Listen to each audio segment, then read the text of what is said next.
How's it going, guys? JCVP11 here, and yesterday at the Samsung Unpacked event, not happening at IFA this year, seemingly to avoid competition, Samsung announced not only the Galaxy Note 5, the Galaxy S6 Edge Plus, yes I know it's a mouthful, as well as Samsung Pay and a few other gimmicks you could call them in some innovative cases. And this video is going to give you a first impression of myself on these new products. So let's get right into it. Starting off with the Galaxy Note 5, not much has changed apart from the S Pen ejection mechanism, an added GB of RAM, and the design overhaul. Not coming as a surprise, the Galaxy Note 5 now sports a very similar design to that of the Galaxy S6, with all glass at the back and metal surrounding the phone, which is seemingly lighter, as they say. The glass at the back also has a slight curve to it now to make the overall phone seem a bit smaller. As far as under the hood changes go, the RAM has now been bumped up to 4GB, as Samsung thought their laggy OS isn't compatible with 2 or 3GB of RAM, and so they made a slight increase in RAM. But even with the RAM increase, the processor still remains exactly the same.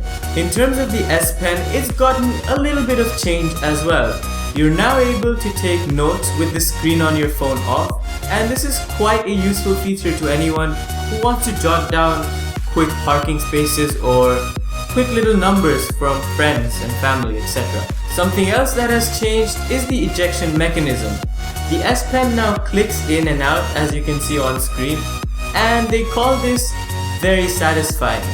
And I don't know how satisfying it is, but I guess I'll have to try it. Apart from the stuff I've talked about, the screen, the camera, the processor remains exactly the same as the Note 4. But here's where things start to get a little bit interesting. Samsung decided to launch the Samsung Galaxy Edge Plus, which is a bigger sibling of the S6 Edge and is basically a hybrid between the Note 5 and the S6 Edge, completely ditching the Note Edge from last year. To me, the only functionality this phone brings is a larger screen and even smaller bezel, which allow for a more immersive experience.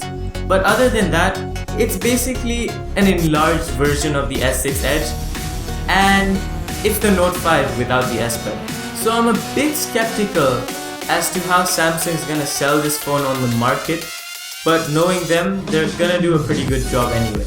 Both the phones now have a 3000 mAh battery, a step down from the 3200 mAh battery on the Note 4, and I don't know why that is the case. However, both these phones now support faster wireless charging. So quote unquote, what they mean by faster wireless charging is that it's faster than wireless charging, but it's slower than wired charging. To be honest, I just wish the battery size didn't decrease.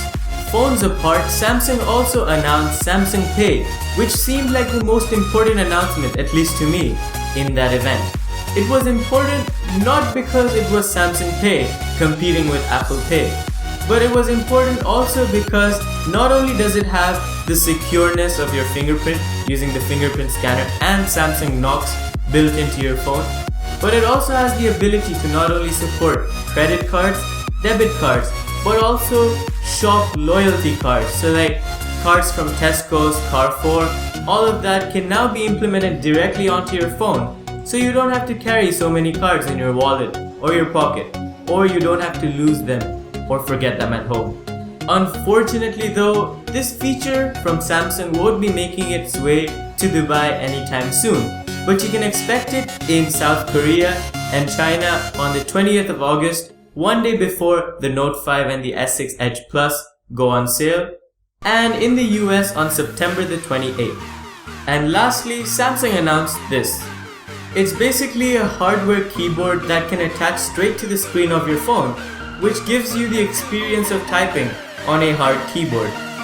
Basically, they're doing what BlackBerry did for quite a number of years, and in doing so, I think they've killed BlackBerry. And when you're done using the keyboard, you can just pop it off your phone, snap it to the back, and continue using your phone like a normal touchscreen phone. I'm sure it won't be long before other manufacturers try the same thing if this is successful. Anyways, that pretty much sums up the announcement from Samsung. It wasn't really that impressive if you ask me, but I'll have to wait until I can get some hands-on time with the devices in order to judge for myself, which I hope is very soon. If you were expecting a smartwatch to be announced, don't be gutted because they did show a sneak peek at a smartwatch they were announcing at IFA in Berlin. And yes, it's circular.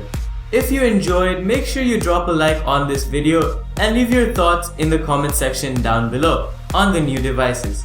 Make sure you subscribe for more coverage, and as always, thank you guys for watching, and I'll catch you in the next one. Adios.